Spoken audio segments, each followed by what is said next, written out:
नमस्कार दर्शक बंधु गुड मॉर्निंग ओडिशा। तो चलते आज खबर उपर नजर पकई ना बछा बछा गुरुत्वपूर्ण खबर उपर।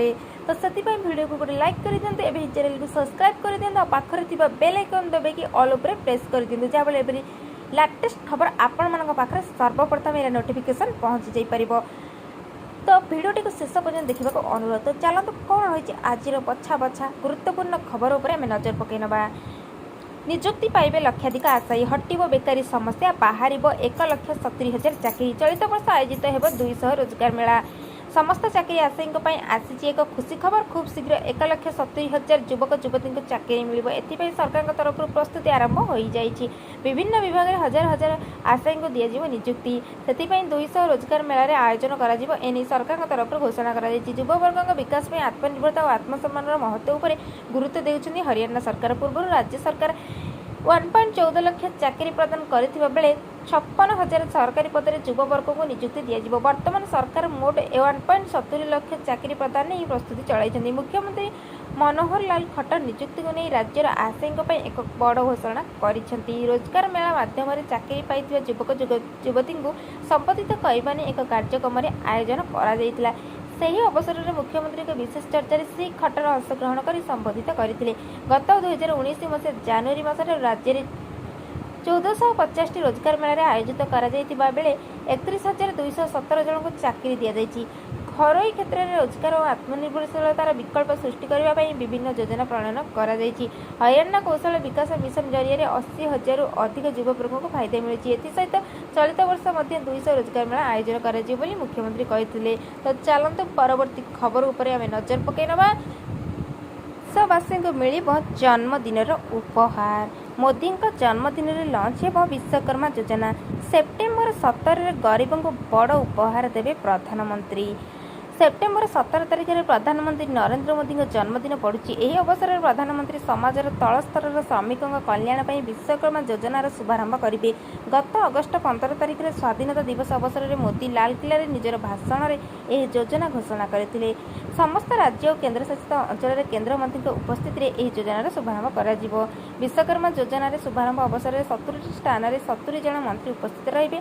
यह योजना आगामी 5 वर्ष मध्य 13,000 कोटी टका खर्च कर यही योजना समाजर तल स्तर कारीगरों कल्याण पर लागू कर योजना मोची धोबा बढ़ाई को प्रथम पर्यायर 5% सुधर 1 लाख टंका और द्वितीय पर्यायर 2 लाख टंकार ऋण प्रदान कर सहित पीएम विश्वकर्मा योजना शिल्पी और कारीगरों को प्रशिक्षण प्रदान कर प्रशिक्षण नेउथिबा लोकों को प्रतिदिन 500 टंकार सहायता राशि प्रदान कर विभिन्न प्रकार कार्य सह जड़ित 18 प्रकार लोकों को यह योजना सामिल कर आसंता लोकसभा निर्वाचन पर यह योजना बेस महत्वपूर्ण बोली कहुछि। सेप्टेम्बर 17 दिल्ली में पीएम मोदी, अहमदाबाद रे अमित शाह, लखनऊ रे राजनाथ सिंह, वाराणसी रे महेंद्रनाथ पांडे, झांसी रे स्मृति ईरानी, चेन्नई रे गजेंद्र शेखावत, जयपुर रे भूपेंद्र यादव और नरेंद्र सिंह तोमर उपस्थित रहिबे। अन्य मुख्यमंत्री को मध्य विभिन्न स्थान में उपस्थित रही पताका देखा कहुछि। देखिला ओडिया कारीगरी। G20 रे झटकिला उक्तलिया कला कारीगरी। कोणार्क चक्कर प्रतिकृति देखि विमोहित विश्वनेता। ना कहीं भूली पारे मुहूर्त को, ना कहीं अणदेखा करें प्रच्छद पटरे झटकुवा ओडिशार कीर्तिराज को। दृश्य देखिला आखि लाखि जाउछि। प्रत्येकटी ओडिया छाती जी गर्व आ गौरव रे फुली उठुछि। कारण उत्कलीय कलार अन्यतम उत्कर्ष कहुथुवा कोणार्कर ऐतिहासिक सूर्य मंदिर चक आज स्वागत करुच्ची विश्वनेता आउ प्रतिनिधि मानक। सही स्थान सबु अतिथि को पाछड़ी नेउछन्ति प्रधानमंत्री नरेंद्र मोदी। केवल पाछड़ी नेउना गोटी गोटी करी बुझाउछन्ति सूर्य मंदिर और एही चक्कर कथा आउ गाथा को। अमेरिका राष्ट्रपति जो बाइडेन को मोदी अवगत करिसेंति चक्कर वैशिष्ट्यता संपर्क में। त्रयोदश शताब्दी में राजा लांगुला नरसिंह देव द्वारा निर्मित एही चक्कर रही मुख्यतः 8टी अर जहाँ 8टी प्रहर को दर्शाऊँगी। तासह रही 8टी सरुबाड़ी तथा लालबाड़ी जहाँ समय और विकासर धारा को सूचाई थाए। गणतंत्र रे एकता और विकासर परिवर्तन धारा को बुझाऊ दर्शाइबा G20 रे स्थान दि जाइछि कोणार्क चक को। केंद्रमंत्री धर्मेंद्र प्रधान, बीजेपी राष्ट्रीय उपाध्यक्ष बैजयंत पंडा समेत बहु विशिष्ट व्यक्ति सोशल मीडिया एक्स जरिए यह एक गौरवर मुहूर्त बोली वर्णना करिसेंति।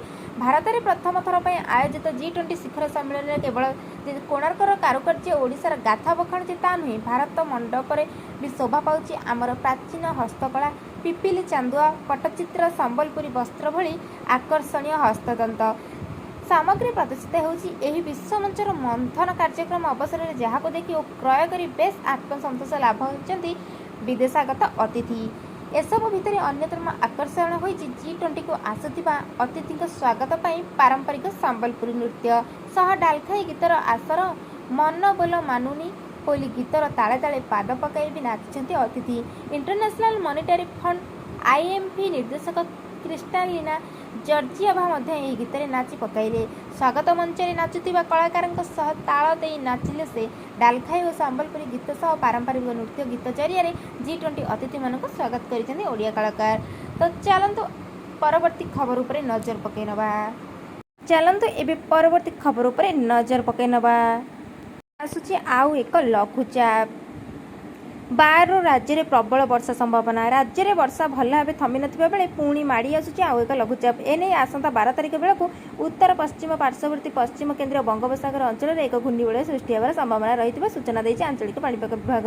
ରାଜ୍ୟରେ ଭଲ ବର୍ଷା ହେବାର ସମ୍ଭାବନା ରହିଛି, ଯାହାକି ରାଜ୍ୟରେ ଦେଖାଦେଇଥିବା 11% ନିଅଣ୍ଟ ବର୍ଷା ସ୍ଥିତି କିଛି ମାତ୍ରାରେ ଭରଣା ହୋଇପାରିବ ଆଶା କରାଯାଉଛି। 12 ଓ 19 ତାରିଖ ଆଡ଼କୁ ବଙ୍ଗୋପସାଗରରେ 2ଟି ଲଘୁଚାପ କ୍ଷେତ୍ର ହେବା ନେଇ ପୂର୍ବାନୁମାନ କରିଛି ପାଣିପାଗ କେନ୍ଦ୍ର। ତେଣୁ ଆସନ୍ତା 12 ତାରିଖରୁ 14 ତାରିଖ ଯାଏଁ ରାଜ୍ୟରେ ପ୍ରବଳ ବର୍ଷା ହେବା ନେଇ ଆକଳନ କରାଯାଇଛି। ପାଣିପାଗ ବିଶେଷଜ୍ଞ ସୁରେନ୍ଦ୍ରନାଥ ପଶୁପାଳକ କହିଛନ୍ତି ଯେ ଆସନ୍ତା 12 ଓ 19 ତାରିଖରେ ଉତ୍ତର ବଙ୍ଗୋପସାଗରରେ ଘୂର୍ଣ୍ଣିବଳୟ ସୃଷ୍ଟି ହୋଇପାରେ। ଦୁଇଟି ଯାକ ଘୂର୍ଣ୍ଣିବଳୟ ଲଘୁଚାପରେ ପରିଣତ ହେବା ଯୋଗୁଁ ରାଜ୍ୟରେ ପ୍ରବଳ ବର୍ଷା ହେବାର ସମ୍ଭାବନା ରହିଛି। ସେପ୍ଟେମ୍ବର 13ରୁ 15 ମଧ୍ୟରେ ଉପକୂଳ ଉତ୍ତର ଓ ପଶ୍ଚିମ ଓଡ଼ିଶାରେ ମଧ୍ୟମରୁ ପ୍ରବଳ ବର୍ଷା ହେବାର ସମ୍ଭାବନା ଥିବାବେଳେ ଏହା ସେପ୍ଟେମ୍ବର 16 ତାରିଖ ବେଳକୁ ହ୍ରାସ ପାଇବା ନେଇ ସୂଚନା ଦେଇଛି ପାଣିପାଗ ବିଭାଗ। ସେପ୍ଟେମ୍ବର 13ରୁ 15 ମଧ୍ୟରେ ଉପକୂଳ ଉତ୍ତର ଓ ପଶ୍ଚିମ ଓଡ଼ିଶାରେ ପ୍ରବଳ ମଧ୍ୟ ବର୍ଷା ହେବାର ସମ୍ଭାବନା ଥିବାବେଳେ ଏହା ସେପ୍ଟେମ୍ବର 16 ତାରିଖ ବେଳକୁ ହ୍ରାସ ପାଇବ। ତ ଇଏ ଥିଲା ଆଜିର ସମ୍ପୂର୍ଣ୍ଣ ତାଜା ଖବର। ତ ଭିଡ଼ିଓଟି ଯଦି ଆପଣମାନଙ୍କୁ ଭଲ ଲାଗିଥାଏ ତାହେଲେ ସାଙ୍ଗସାଥିମାନଙ୍କ ସହିତ ସେୟାର କରିଦିଅନ୍ତୁ। ତ ଏବେ ହିଁ ଚ୍ୟାନେଲକୁ ସବସ୍କ୍ରାଇବ୍ କରିଦିଅନ୍ତୁ। Like comment share and subscribe କର। ତଳେ ଛୋଟିଆ ବକ୍ସରେ କମେଣ୍ଟ କରନ୍ତୁ ଆପଣଙ୍କ ଅଞ୍ଚଳରେ ବର୍ଷାର ପରିମାଣ କେଉଁଭଳି ଭାବେ ହେଉଛି, ଯାହାଫଳରେ ଆମେ ଆପଣଙ୍କୁ ପାଣିପାଗ ବିଷୟରେ ସଠିକ୍ ସୂଚନା ଦେଇପାରିବୁ। ତ ରହୁଛି, ପୁଣି ଦେଖା ହେବ ଗୋଟେ ନେକ୍ସଟ ଭିଡ଼ିଓ। ରହୁଛି, ନମସ୍କାର, ଜୟ ଜଗନ୍ନାଥ।